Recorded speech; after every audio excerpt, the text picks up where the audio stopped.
Faraway Wanderers. Extra chapters. 02, a beloved, a confidant. People in Jianghu were making a terrible fuss, but who had actually seen the lapis armor's key before? Wen Kexing had. He recalled that the key that had initiated countless bloody tempests had actually been only a kun long, thin as a cicada's wing, and weighed practically nothing in the hand, like some kind of oddly shaped, beaded flower that a young lady would wear in her hair. What a terrible flower! Atop Fenja mountain, fierce wind blew at Wen Kexing's long robes. His palm was bruising. The hanged ghost had just died by his hand, his corpse had already fallen beneath the cliffs, out of sight, and from that point on, there would be even more people hiding bodies there. Mortal humans cannot enter this land of evil spirits at will. Very well. I, in a shell of mortality, will nudge this spirit world over for you to take a look. He opened his hand and flung. The lightweight key had turned into bits of dust in his palm, falling into the infinite depths of the cliffs below. Osyang, let's go. He situated himself into the position of a watching bystander, then brought his little girl with him to hike through Jianghu for over 3 months, waiting for various people to make their appearances. Within those months, he went from lands of luxuriant forests and growing bamboo, to passing through seas of yellow sand and desert, to drinking a sip of a sunny day's snow, then to the fair hands of this brothel beauty, filling his lungs with the cosmetic fragrance of pear flowers. Afterwards, in Jiangnan, he came across a vagrant that was sunbathing as he leaned against the corner of a wall. Vagrants were nothing strange. What was strange was that he noticed a faint light hung in the eyes and condensed on the lashes of the man, then felt like something had stuck into his heart, as if he had witnessed the rise of peace and crush of defeat therein. Love and hatred acquired over generations, gratitude and vengeance gained since time immemorial, all that had been pressing heavily down upon his chest was lightened a tad, beyond his control. All my life of being down and out, I returned to the inside of the goblet, he suddenly recited. What? Osyang was a dumb girl that didn't understand a thing. She couldn't even comprehend the words of humans clearly, to say nothing of any sorrowful past happenings or plaintive anxieties of the present year. He had no choice but to gloss over it with a smile. Against expectations, Osyang leaned full out the window, looked down, and then crisply called out on the next beat, "Young master, look at that guy. If you say he's a beggar, he doesn't have any worn bowl next to him for that. If you say he's not, he's been sitting there stupidly all morning without doing anything other than grin like an idiot. Is he an idiot?" In that moment, Wen Kexing was a teeny bit angered, as if a corner of his thoughts had been pried into, as if this stupid girl had thrown a rock into a nice, mirror-like waters, causing ripples to go off in all directions. He settled himself, however, and gave a collected reply. He's sunbathing. He noticed that the beggar had listened in on them, actually raising his head to glance at him. They were on a balcony, the street was wide, and the sounds of humans were akin to a boiling pot. With that sort of hearing strength, when Kexing stroked the tips of his chopsticks, his recent languidness vanquished. Those martial arts were not weak. Below the surface of Jiangnan, an undercurrent was fiercely swelling, and it was already a season of turmoil. Those that came and went from every major sect, hailed as famous, were not few. Which road had this one come from?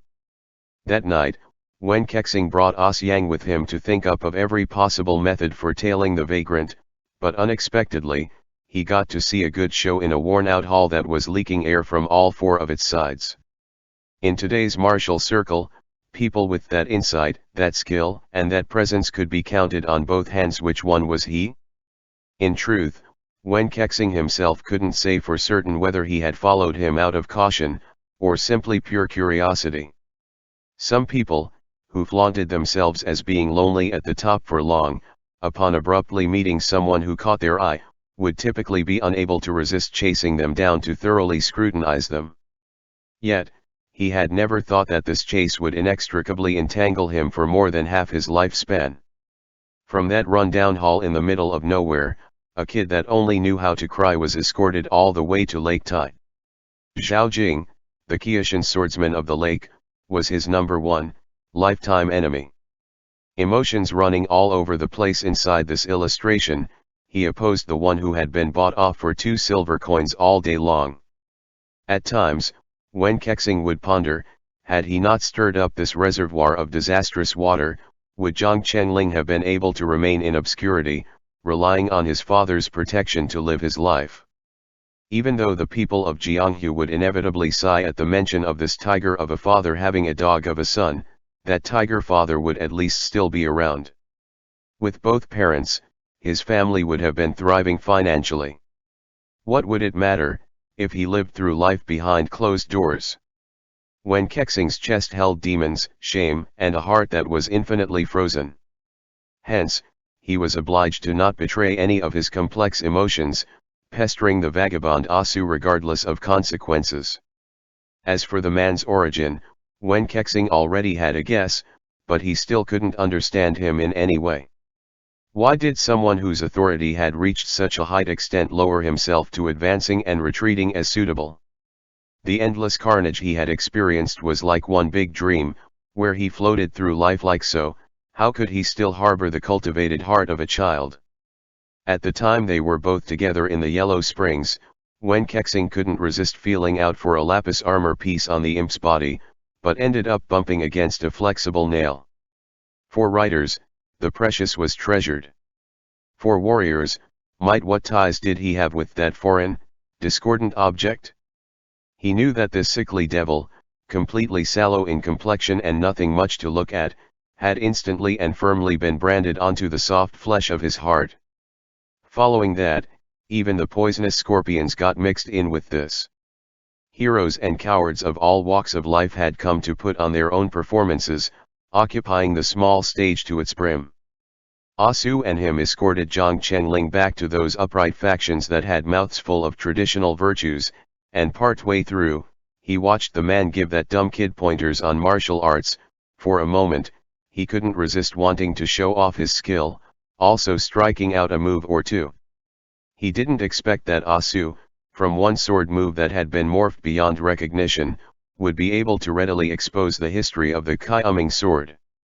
The heavens and the earth were manifest, and Jianghu was so vast, who would remember its wanderers that were as fleeting as shooting stars? Only he could. For such a short period of time, the world was their hut. When Kexing found a tiny space that was 3 chi wide, where he could peacefully sit down with another like so, and reminisce together about an old married couple, who, as far as the majority of folks in this world were concerned, had no significance. He listened to the man's mild voice, amidst the wind and insects' chirps. If someone has only themselves their whole life, on guard against everyone aside from themselves at all times and all places, never being close to anyone, never feeling anything for anyone, only loving themselves, wouldn't that be miserable? Being a villain is too painful. When Kexing had a sort of impulse at that time, wanting to pour out all of the suffering he'd had in his life, dump out the grievances that filled his chest for his unstated confidant to see. However, he never had a way to do so, only able to divulge a couple phrases by means of a disharmonious, roving, Qinhui-like tale. Too painful, he thought. Being a bad guy is too painful. Why couldn't you and I have met each other 10 years earlier, Asu? Why is it that when I did meet you, I was already something both human and ghost, yet not either, and you were already near death from injury? Why, in this world, do homes and happiness always get destroyed, and friends and confidants always meet up late? Heroes will get to the ends of their roads, beauties will lose their charms as they age. If someone wants to live according to their own hearts, how difficult should that be? It might have started from there, where an inner demon-like obsession suddenly birthed in his heart. He thought, why can I not follow my own desires this one time? Why can I not keep him with me? Inside Puppet Manor, when availing himself of the man's heavy injury, he was momentarily lost in madness, wanting to press a hand into his key appointment, thinking, I just need a bit. Even if it hurts some, I just need a bit. Then I can keep Asu in the palm of my hand for a long, long time. That path of accumulated callousness was nevertheless defeated by the strike of that slightly distressed phrase, "Other people don't understand, but do you not understand, either?" How can I not understand? Of all the living things he had seen in his life, Asu alone weighed heavily on the innermost part of his heart. He conceded to the damned drifter, conceding until that gouged out his heart and eroded his bones, until he couldn't bear to disobey him the slightest bit. This was exactly what it felt like to be human. This was. The world's villains, unparalleled in contemptibility, were like carps crossing the river. There were also uncommon folk similar in greatness to Longke. That time at Puppet Manor had almost been the most calm and happy one he'd had in his 30 years of life. He, Asu, and the brat Zhang Chenling would kill fowl, stew meat, boil mutton, and slaughter cows, divvying up a bowl of raw, rural wine. He took Asu's hand, which would easily get cold after his injury, into his arms to warm it, then felt like his own heart was melting, too. He believed himself to be a little intoxicated, somehow. Asu's mouth was unkind, but his heart was unbearably soft. Asu was a grown man, yet he was still too afraid to eat walnuts. Asu was a quaffer that drank both good and inferior wine down. Asu was a confidant he had the luck to come across in his life, a close friend, a beloved. Yet, he ended up having to awaken from this dream. There were still many disturbances happening in Jianghu. The grisly storm he had set into motion himself had never once stopped for a break, and Green Bamboo Ridge was in dangerous turmoil. Many parties had since arrived, while a counterweight had yet to return to its position. As he was the smooth-talking outsider, Lao Wen, he was also the ghost master, whose red clothes had been dyed with blood. Those two people, who should have been completely irrelevant to each other, had been forcefully pinned into the same body due to deep enmity. How bizarre was that? He finally got to cut down his foes, one by one, in this last battle, but he also lost his little girl in purple. Osyang. Osyang, Gaig's taking revenge for you. If you have a next life, you have to be reborn into a good family, with parents to protect and support you, and siblings to love and cherish you. When the time comes for your 10 li of dowry, you can pick your affinity with your fool of a boy, Cao whining, back up, where you'll be a perfect match. Don't have anything to do with the plagues of the righteous and the demonic ever again. When he faced the scorpions by his lonesome, he was covered in blood and sweat. Looking towards the empty sky, he reminisced on the recompense of his own immense hatred, an indescribable exhaustion within him. He thought, my grudge is appeased. Death would be becoming. I may as well just give up, right? But somebody wasn't going to let death end his troubles. When Asu came with Bai's sword light, like an elegant nobleman of scholardom, the emotions in Wen Kexing's heart could not be clearly explained to outsiders. What decades-long grudge? What silent suffering? What lapis armor?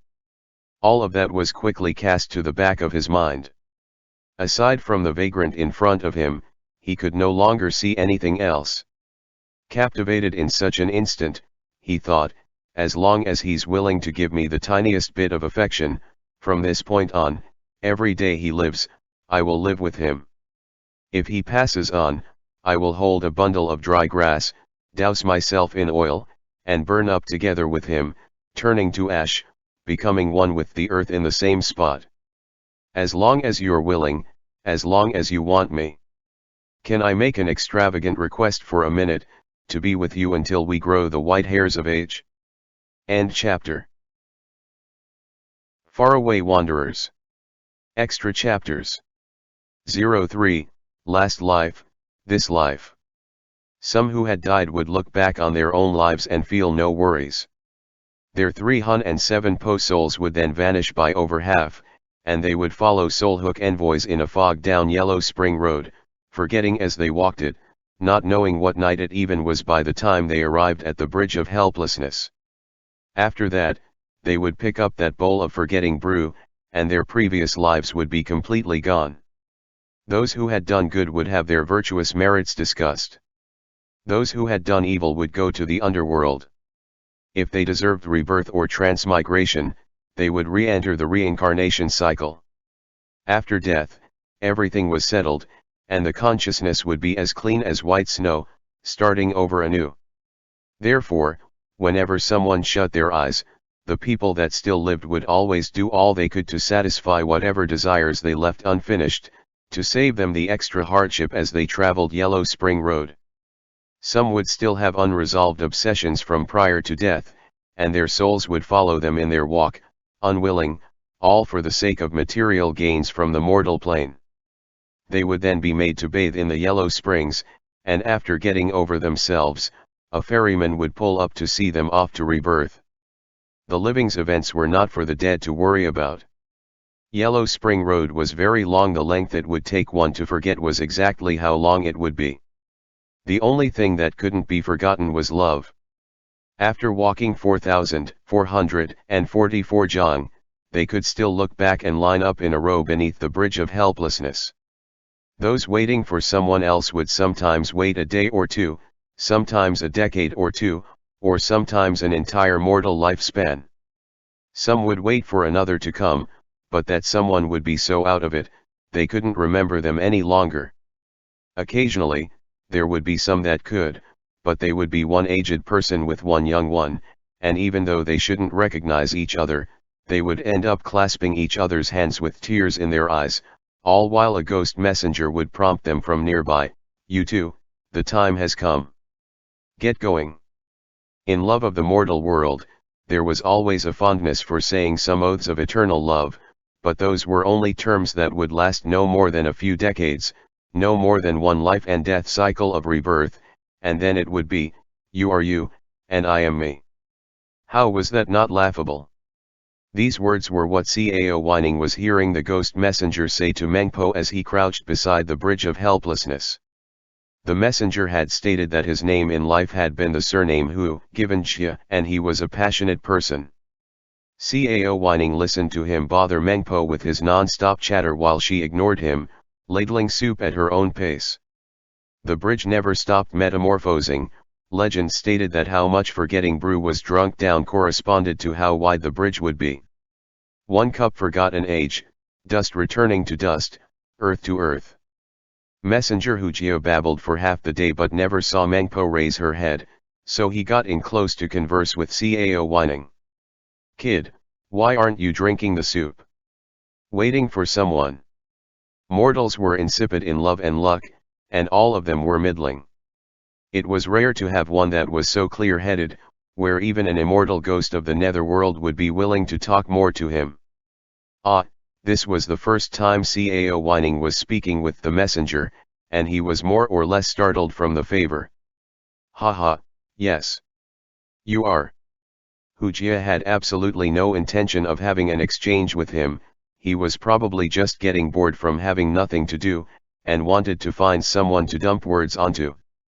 There was another that waited here before. He straight up cut him off, and once he started, he was waiting for 300 years. Cao Whining was taken aback. 300 years, who has lived for so many years, he trembled out. The one he was waiting for, didn't have the surname yet, right? Oi, why do you care about what his surname is? A surname's just what you're called. If someone's surname is Huang or Diff or Emperor in one life, after jumping into that spring of rebirth, their next life might have the surname Zhu or go for pig and dog. Who even knows? Hujia waved his hand, then pointed at the three-life rock. He sat there, waiting for 300 years. Then he went back to the place he started, where he first got to meet his someone. But, well, you know how that went. How? The other asked, egging him on. He chose another, better match. Hujia sighed. Right then, Mengpo finally lifted her head to glance at him. Messenger Hu, mind your words, she said expressionlessly. Hujia gave a yeah. Fine. This guy was somewhere in the ranks of emperors, princes, generals, and ministers. I have to obey the law of karma, and can't talk about it. Who are you waiting for, young fellow? I'm waiting for my wife. Hu Jia didn't feel that to be strange at all. How old was she when you died? 17, Cao Whining answered honestly.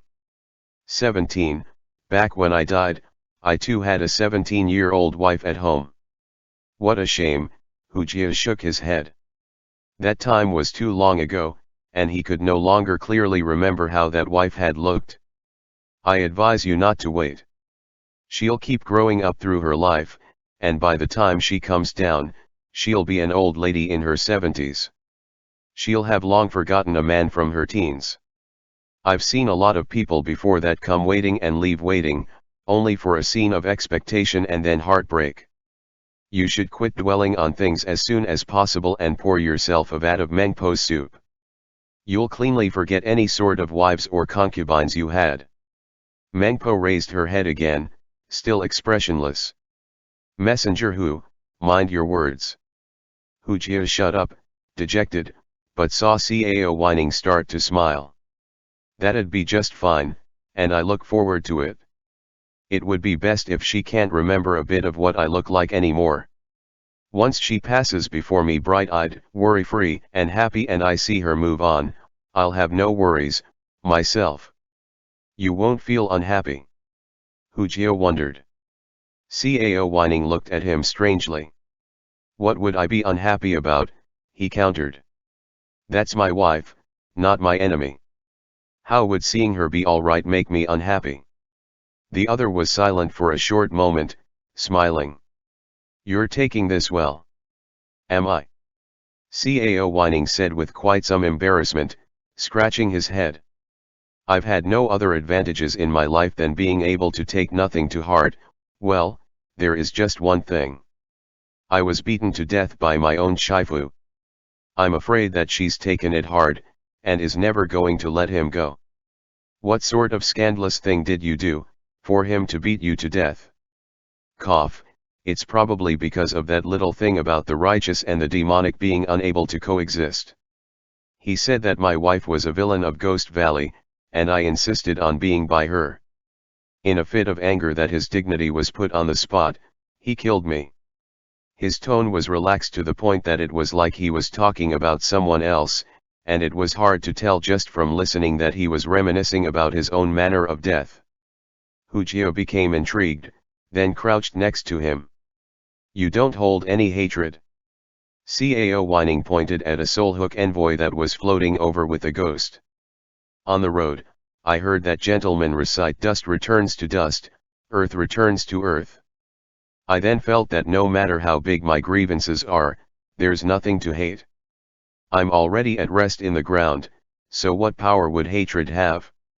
Wouldn't I just be making things difficult for myself? Hu Jia looked up to see Heva Chain floating past with his blank face, and whispered out a complaint. Hey, don't listen to them. Our underworldly soulhook envoys only ever say one sentence, and they've said it for who knows how many years, never once changing it. Mengpo's gaze was a fixed glare once more. Messenger Hu, mind your words, she said blankly for the third time.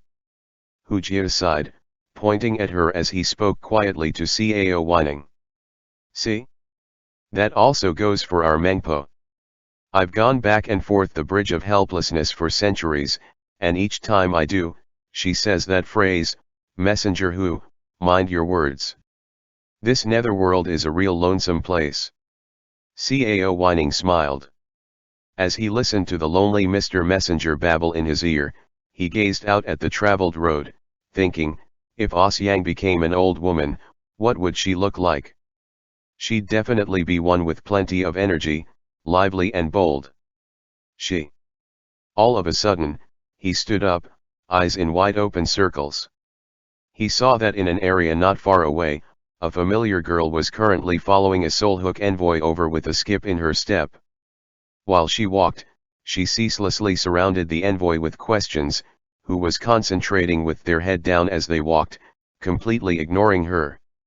Getting pressed so urgently, they could only say, dust returns to dust, earth returns to earth. Cao Whining opened his mouth to call out, Xiang. Gu Xiang stopped in her tracks, then inclined her head to look over. For a moment, she was stunned. At first, it seemed like she wanted to cry, but she ended up stifling it all, transforming it into a face that was smiling wide.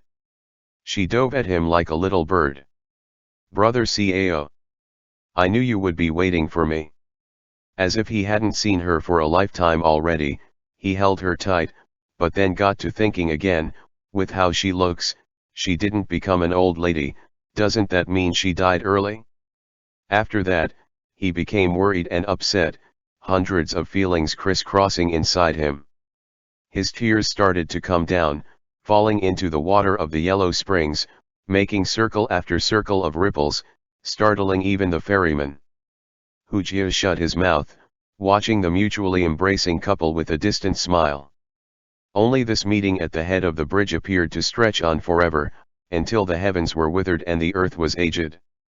Another ghost messenger on the bridge called out, You two, the time has come. Get going. Like a pendulum utterly devoted to its duty, that same sentence alone had come out of their mouth year after year. Gu Xiang lifted her head out of Cao Whining's embrace, glaring viciously at the messenger. What are you so impatient for? You fucking soul calling over there. The one on the bridge froze, thinking to themselves, isn't that exactly what I'm doing? Hu Jia just started laughing. What a bold little lady, he commented. That's a dauntless wife you have, young fellow. Cao Whining sounded happy and polite, despite his tears. Forgive my shamelessness. Standing up, Hu Jia pointed at the bridge. All right, be on your way. Don't miss the time of your rebirth. If you're even a tiny moment off, it'll be hard to say whether your vast riches will turn into you being roadside beggars. If your karmic links aren't used up, you can continue as you are in the next life. With that, he led them up the bridge. Standing before Mengpo and her soup, Gu Xiang hesitated. If we drink this, we'll forget everything. Can we just not, Grandma? Mengpo looked at her with a pretty, blank face, silently shaking her head. Little miss, if you don't drink the soup, you'll be a cow or a horse in your next life, Hu Jia said. Drink up. Gu Xiang's eyes quickly went red again. Lowering her head, she was unwilling to move regardless of any persuasion. Hu Jia couldn't take this, going to speak to Mengpo. Look at that. It'd be fine to make things a little smoother, yeah. This isn't easy. In this place, thousands and thousands of years pass, yet it's not likely that we'll ever see a pair of lovers that can find love no matter what. It really is. Messenger Hu. Yes, I'll mind my words, he hurriedly picked up. She hesitated for a moment, then suddenly took out 2 lengths of red string from her sleeves, spread them out in her hand, and presented them to Gu Xiang. The latter was caught off guard. Take them quick, young miss, Hu Jia hurriedly piped up from the side. Elder Mengpo is showing you mercy. This is a fateful opportunity that even several lifetimes wouldn't be able to cultivate. Take them and tie them on your wrists, it'll save you from wondering if you'll even meet up in your next life. Gu Xiang quickly took the red strings, then clumsily tied them to Cao Whining's and her own wrists. Following that, they held hands, drank down the forgetting brew together, then re-entered the cycle of reincarnation. Behind them, the faraway voice of that soulhook envoy was heard. Dust returns to dust, earth returns to earth. There was also Hu Jia's musing. Ask the world what exactly love is, even Mengpo's broadened her horizons. Messenger Hu, mind your words. 15 years later, in Luoyang City, the young lady of Landlord Li's home conducted her coming-of-age ceremony. Landlord Li's long-sworn brother, Hero Song, visited with his only son. One reason was to give birthday congratulations, and the other was to propose a marriage. Back when this pair of children were in swaddling clothes, they had been brought up together, and upon playing with them, the adults had discovered that of the two little children, one had a red mark on their left hand, and one had a red mark on their right hand. How could that not be a karmic tie, produced in the womb? A betrothal had consequently been drawn up. It was now the season of green plums. A lad rode on a bamboo horse. End chapter. Faraway Wanderers. Extra chapters. 4.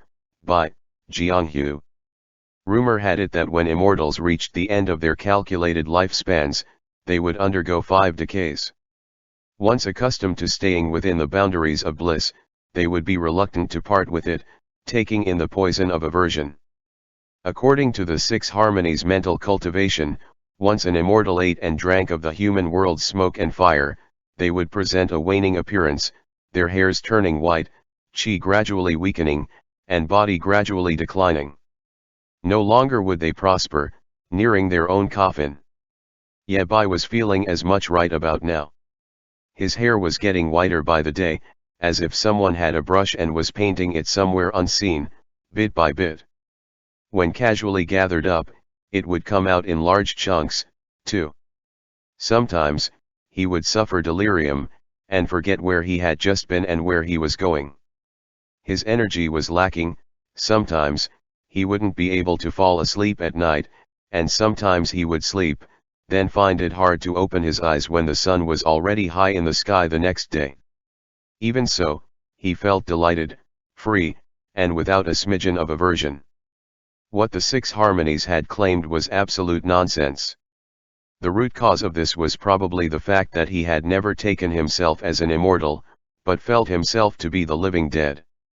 In his view, once he was off Changming, he was the living dead that had now opened his eyes to come alive, even if it was only for a few brief years, even if he would once again walk the path of mortality where one was born, grew old, got sick, and died. He ate a lot of food on the daily. At times, he would traverse very long distances just to try out a purportedly delectable snack from some area.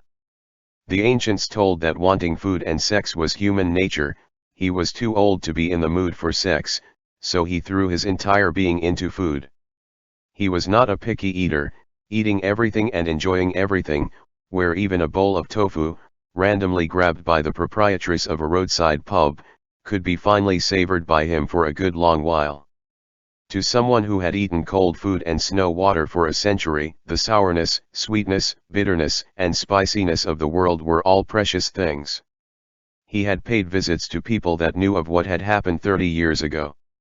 After going down every possible route, he had finally found the unremarkable graves of Rongxian and Yufeng Er, took back the dust-covered ancient blade of the dragon's back, then put their bones together, cremated them, placed them in a jar, and entrusted another with delivering them to Changming. He had been wanting to obstruct those that were fighting over opening up the arsenal, but after seeing a farce firsthand, he felt fatigued again. What did their lives and deaths have to do with him? Thinking himself to be just an old man on the brink of death, he had nothing to be concerned about while he lived, and nothing to do the day long. Thus, he assumed his duty to be traveling all north and south of the great river and eating all the food of the realm. Perhaps he would go until the day he could no longer move, and where he ended up would simply be the place he would die. By the by, he missed Rong Changqing every once in a while. Rong Changqing, his sole friend of this world, had already been dead for 30 years. In spite of that, Yabai could still recall, without a single detail lost, how the other used to look, how he looked when he was young and proud, how he looked when teenaged and whimsical, and even how he looked when a babbling toddler. Proud and wild during his life, Yabai refused to remember people of insignificance. The lone vivid recollection he'd had since his birth pertained to that man. Rong Changing had grown up with him since they were young. Unlike Yabai, who went looking for fights the moment he was born, he had been a very charming man whose calls to others had been akin to cleanses in a cool breeze. He had liked fine wine, famed swords, pretty people, and even literature. Anyone in the world could have been his friend, given that they gave him a cup of alcohol, but unfortunately, he'd had only one genuine friend Yebai, who, when not practicing, would only taunt others. Ghost Hand Rong Chanking's fame-starting work had been the Great Famine Sword. At the time, he had been merely a young nobody. Without a single care, he had casually handed the blade that others would later call the general amongst swords off to an old, wandering beggar, who had given him a pot of monkey wine and a book of secret techniques. The wine, he had brought back to share with Yebai, while the book had contained the surviving sections of what following generations would call the Six Harmonies. Later on, Yebai would hear that by great coincidence, Great Famine, which had wandered across Jianghu, had fallen into the hands of the Zhang orphan. He suddenly thought this a little absurd, as if their people and these events were vaguely connected into one circle. Death begot death, age begot age, this became a segment of misery not explained to completion, with no one left behind to do so fully. Rong Changqing had been a young one, of those who practiced martial arts, which one could ever resist the magic of being one with the heavens. His aptitude hadn't been enough, though. At times, when Yebai thought back on it, he felt that the thing was actually a demonic book with all sorts of snares inside it, luring humans into walking step by step down it until they were damned without reprieve. Maybe only one person out of millions would be chosen by it, then become its new successor, making them the spitting image of something that was neither human nor ghost. Rong Changqing, a heaven-sent genius, had relied on his own strength to futilely complete the Six Harmonies, resulting in chi deviation. Back then, Yebai had been out touring, in the midst of looking at Changming Mountain, thinking that it was unfrequented and very suited for his occasional solitary seclusion. The villagers below the mountain had just spread worsening hearsay about an ancient monk. Madame Rong had still been a not yet married girl, yet she had discarded her status to carry Rong Changqing up the mountain on her back, pleading with Yebai to save him. The two had exhausted their minds for methods, with absolutely no results. In the end, out of a lack of option, Yebai had resolved to swap their fates by transferring Rong Changqing's power to himself. Surprisingly, when it came to him, he had actually come to fully grasp the wondrous Six Harmonies method by some karmic fluke. So many people had successively asked for such a thing, yet hadn't received it. This heavenly pie, stinking of dog shit, had instead landed upon the head of someone who embraced the will to die. Rong Changqing had been a sentimental one. He had decided to repay his two benefactors by marrying Madame Rong, and keeping Yebai company all his life on Changming. He had been a fool. He'd had no idea that Madame Rong didn't want to keep another ice-cold man in such an ice-cold ghost land company her whole life, nor did he have any idea that Yebai didn't want him to marry her. He had been a fool. Exchanging a famed sword for a demonic book had been one foolish thing, and being engrossed in that book had been a second foolish thing, but in truth, those two previous things put together were not as foolish as his third foolish thing. Had there ever been anything more ridiculous than that in the world? Yes. Something even more ridiculous had been Rong Changqing's son, Rong Xian. He had been a child as foolish as his old man, and a martial moron just as determined as his shifu, Yebai. He had been a combination of everybody's shortcomings, thus making his life destined for tragedy. He hadn't understood that the thing martial artists searched for all their lives had been in the hands of his shifu and father. Why had the both of them been so secretive? He had heard them say it was an extremely dangerous object, but young people did not view danger the same as their elders. In anyone's youthful era, they would inevitably believe themselves to be different from others. What someone else couldn't do, they could, and what killed someone else wouldn't kill them. Rong Xian had run away bearing Dragon's back, which Yebai had passed on to him himself. Rong Changqing and Madame Rong then had a big row.